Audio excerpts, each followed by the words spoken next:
यदि आप लॉ पढ़ना चाहते हैं तो कहीं और क्यों जाना। हमारे ऐप को डाउनलोड करें और लॉ पढ़ें। नमस्ते सदा वत्सले मातृभूमि। आज हम लोग पीछे जो डिस्कशन रह गया था, मैंने कहा था उसमें करेंगे लेकिन नहीं कर पाए थे। आज हम चर्चा करने वाले हैं कि सावन का महीना शुरू हो चुका है और सावन के महीने के अंदर बकरीद आ गई है।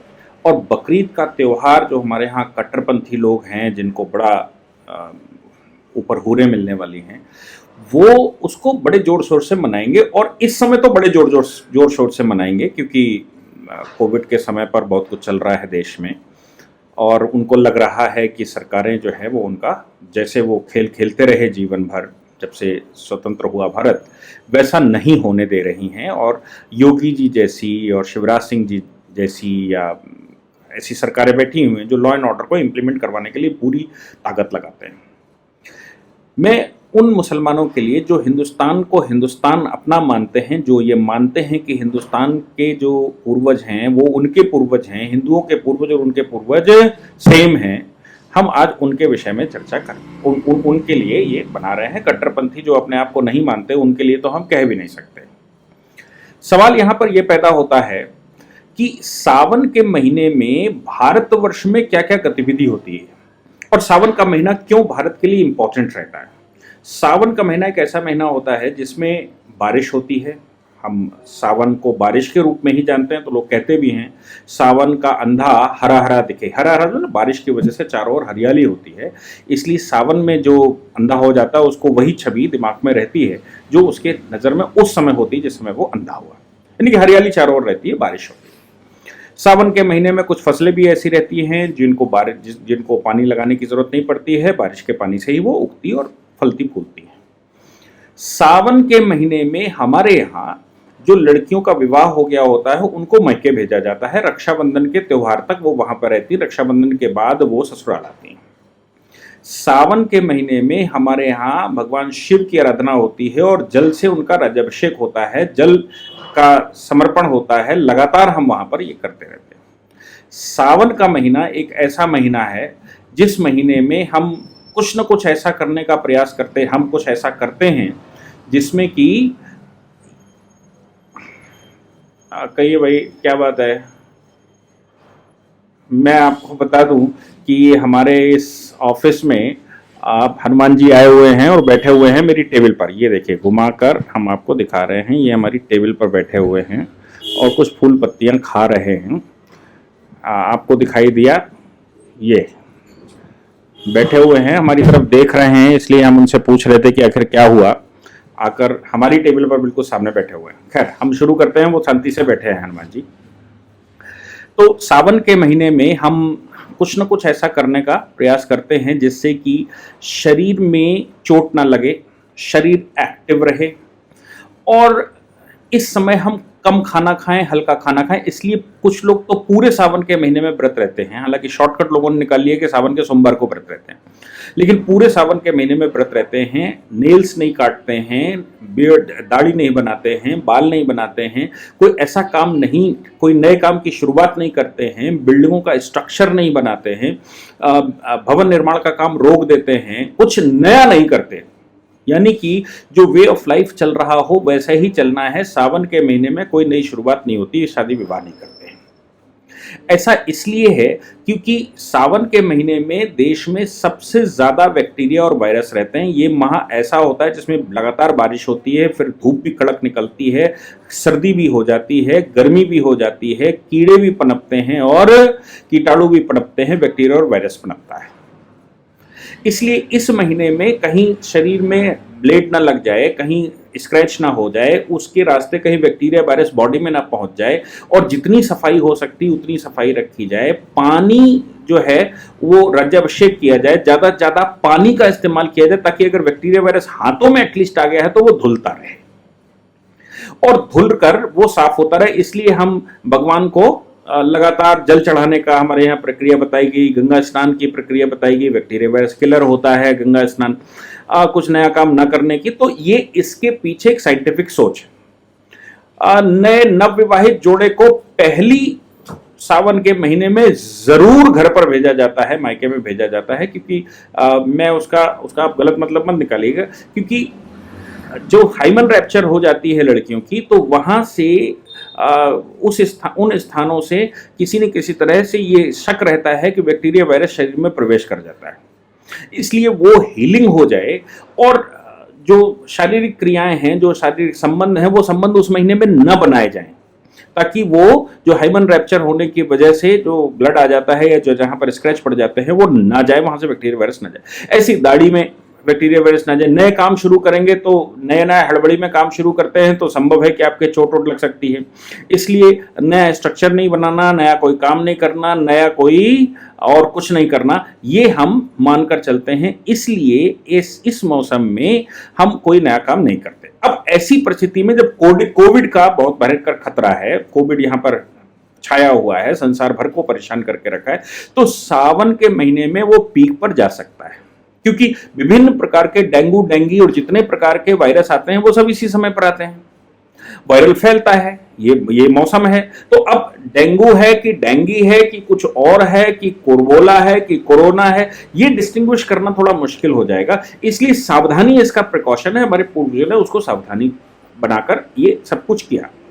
अब इस महीने में दुर्भाग्य से बकरीद आ गई है। बकरीद का हम ईद और बकरीद के मामले में जानते हैं कि वो कोई पार्टिकुलर तिथि और पार्टिकुलर महीने में नहीं आती, वो चंद्रमा के हिसाब से जो 11 महीने का समय रहता है इसलिए वैसे आती है, और वो 11 महीने बाद आती है, तो इसलिए वो रूटीन में रहती है। कभी जनवरी में पड़ेगी, कभी फरवरी में, कभी मार्च में, कभी ऐसे ईद और बकरीद पड़ती है। इस बार वो सावन के महीने में, और सावन के महीने में भी जिस समय यहाँ देश में कोरोना का संकट चल रहा हो, कोरोना चारों ओर फैला हो और वायरल की संभावना बहुत ज्यादा है, क्यूरियोसिटी है, हम क्योर करने की कोशिश कर रहे हैं, ऐसी परिस्थिति में अगर बकरीद मनाई जाएगी तो बकरीद का मतलब अगर आप लोग नहीं जानते तो एक सेक्रीफाइस करते हैं।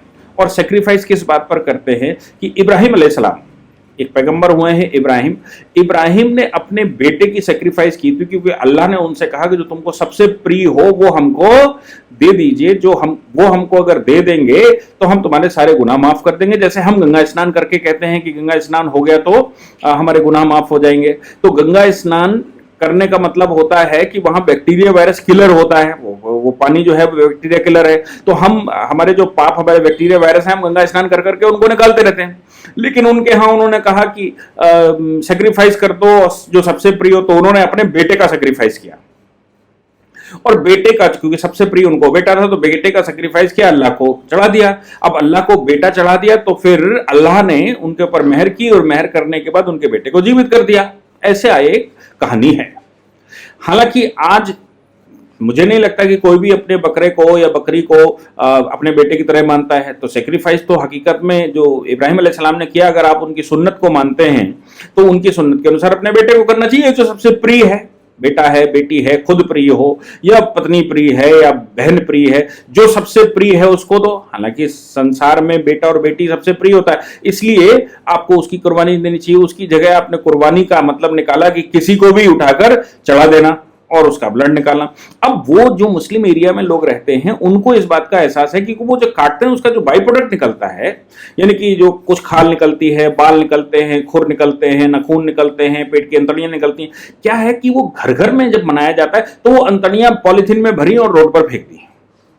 तो आप मुस्लिम एरियो में अगर चले जाएंगे, मैं कानपुर के एटलीस्ट जानता हूं कि मुस्लिम एरियो में चले जाएंगे तो आपको कहीं पूंछ पड़ी मिल जाएगी, कहीं नखून पड़े मिल जाएंगे, कहीं खुर पड़े मिल जाएंगे, कहीं कान कटा हुआ पड़ा मिल जाएगा, कहीं दांत पड़े हुए मिल जाएंगे रोड पर। और किनारे तो खूब भरा रहता है, मेन रोड पर जिस पर आप चल रहे हैं उस पर ये चीजें मिल जाती हैं। ये स्मेल फैलाती हैं, इनसे बैक्टीरिया वायरस पैदा होता है और ये बहुत बड़ी समस्याएं खड़ी करता है।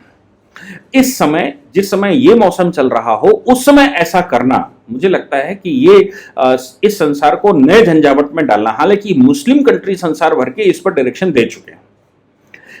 पाकिस्तान सहित बहुत सारे कंट्रियों ने अपने यहां बकरीद को संयमित रूप से मनाना, साफ सफाई के साथ रखना और सेक्रीफाइस न करने की हिदायतें दी हैं। बाइंडिंग तो नहीं किया, लेकिन उन्होंने हिदायतें दी हैं कि सेक्रीफाइस न करें तो ज्यादा अच्छा होगा, क्योंकि इस समय बैक्टीरिया वायरस का प्रकोप है देश संसार भर में, और इस बैक्टीरिया वायरस के प्रकोप के समय पर हम ये करेंगे तो हमारे यहां समस्याएं बढ़ेंगी।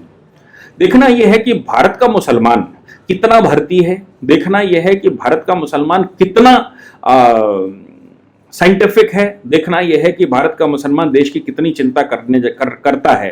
हालांकि तबलीगियों के मामले में हमने सब कुछ देखा कि मुसलमानों ने किस प्रकार से हमारे देश में संकट खड़ा किया उस समय, जिसकी वजह से ये आज हम मस्जिद में भूत भोग रहे हैं। लेकिन वो कुछ मुसलमान या बहुत सारे मुसलमान जो इस तरह का सोचते हैं कि नहीं हम इस देश को बचाकर रहेंगे और देश हमारा है और दुनिया भर के संविधान लेकर हाथ में शपथें लेते घूमते हैं, ये आज उनके लिए परीक्षा की घड़ी है कि वो सिंबॉलिक रूप से, जैसे भारत में हम कुछ त्यौहार बनाते हैं, तिल का जब त्यौहार मनाते हैं तिल का बकरा बनाकर उसको बच्चों से कटवाते हैं, क्या सिंबॉलिक रूप से आप इस त्यौहार को बकरा बनाकर पूरा कर सकते हैं? क्या सिंबॉलिक रूप से आप जो जानवर है उसका कान थोड़ा सा छेदन कर दीजिए, उसमें कुंडल पहना दीजिए और उसकी बलि मान लीजिए, उसको खाइए नहीं, उससे पोल्यूशन मत फैलाइए। मुझे लगता है कि हम सभी को इस पर विचार करना चाहिए और इस वीडियो को इतना फैला देना चाहिए कि ये मुसलमानों के पास ज़रूर पहुँचे, ताकि उनको जो मैं कहना चाहता हूँ वो समझ में आए। इसमें कोई हिंदू मुस्लिम की बात नहीं है, इसमें सीधी सीधी सी बात है कि भाई ये संकट के समय पर आपके घर में समस्या आ जाएगी और छोटे बच्चों को तो बहुत ज़्यादा खतरा है। और हमारे यहाँ का जो मुसलमान है वो बच्चों को सिखाने के लिए मारकाट कैसे सिखाई जाए ऐसा लोग कहते हैं, उससे वो हलाल करवाता, झटके से भी नहीं करवाता, उससे वो हलाल करवाता है। और वो हलाल करवाकर वो ये उसके अंदर की जो अंतरात्मा है, उसके अंदर का जो भोलापन है वो भोलापन निकालता है, ऐसा लोगों का कहना है। तो इन बच्चों के लिए तो बहुत बड़ा संकट है अगर वो इस प्रकार के सेक्रीफाइस आप सिखाने की कोशिश करते हैं। और इस समय बच्चों को तो ये जो कोरोना है वो तुरंत लपेट जाता है, बुढ़ों को कोरोना तुरंत लपेट जाता है। इसलिए मुझे लगता है कि इस विषय पर हम सभी को विचार करना। कि मैं आपको दिखा दूं कि हनुमान जी जो हैं वो अभी भी यहाँ पर लेटे हुए हैं, विराजमान हैं और अब उनको निद्रा आ गई है, सो रहे हैं, हमारी टेबल पर सो रहे हैं। उनका आशीर्वाद बना रहे हमारे लिए। और भगवान स्वयं जब आकर बैठते हैं और इस प्रकार से बानर आकर बैठता है आपकी टेबल पर, हालांकि इनसे हमारा कोई संबंध, आज ये पहली बार आए हैं, ये इधर कभी इलाके में भी नहीं दिखे, हमारी कोई दोस्ती भी इनके साथ नहीं है, लेकिन ये आकर बैठे हैं और आकर बैठने के बाद हमारी टेबल पर सो गए हैं। जैसे इनको ये अपने घर में आ गए हों, जैसे इनको यहाँ बहुत रिलीफ मिल रहा हो, या मुझे आशीर्वाद देने के लिए आए हैं। और मुझे लगता है कि मुझे आशीर्वाद देने के लिए ही आए हैं और उनको यहाँ रिलीफ मिला तो सो रहे हैं। इसके साथ ही इस पूरे इसको समाप्त करते हैं। नमस्कार, धन्यवाद। इस पूरी ऑर्गेनाइजेशन को चलाने के लिए आप नीचे डिस्क्रिप्शन से हमारे ऐप को डाउनलोड कर सकते हैं, जिससे कि लॉ स्टूडेंट्स को, लॉयर्स को और आम आदमी जो लॉ जानना चाहता है वो पेड प्लस फ्री क्लासेस का लाभ ले सकता है।